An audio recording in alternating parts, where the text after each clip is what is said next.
458 группаның студенті Құттыбекова Аякөз. Бізде бүгінгі тақырыпта жүрек аускультациясын жасау. Жүрек аускультациясын жасаған кезде біз міндетті түрде бірінші науқасқа барғанда қолымызды жууымыз керек болады.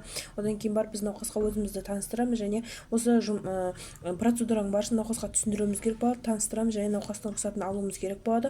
Одан кейін барып біз жаңағы науқастың рұқсатын алғаннан кейін бізде ең бірінші бөлме жылы болу керек, тыныш болу керек, жарық болу керек және біз науқастың кеуде тұсын ашуын сұраймыз. Кеуде тұсын ашқаннан кейін біз жаңағы фонендоскоп арқылы 5 нүктені анықтауымыз керек болады. 5 нүктені анықтағанда бізде науқасқа фонендоскоптың ұшын қойғанда фонендоскоп басы жылы болу керек, салқын болатын болса, біз оны міндетті түрде жылытып алуымыз керек болады.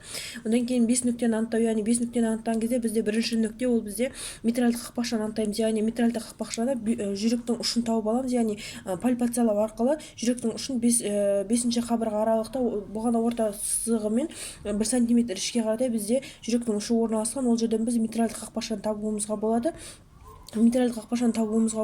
Ал екінші нүкте ол бізде оң жақ төстің оң жағында орналасқан екінші қабырға аралықта біз жаңағы аорта қақпақшасын естуімізге болады. Ал үшінші нүкте ол бізде төстің сол жағында екінші қабырға аралықта орналасқан бізде өкпе сабауының қақпақшасын естуімізге болады. Ал бізде төртінші нүктені ол бізде төстің семсер тәрізді өсіндісінің негізінде орналасқан үш арналы қақпақшаны анықтауымызға болады. Ал бесінші нүкте ол бізде Боткин-Эрбан нүктесін анықтау болады, яғни төстің сол жағында орналасқан үшінші қабырға аралықта біз Боткин-Эрбан нүктесін анықтауымызға болады.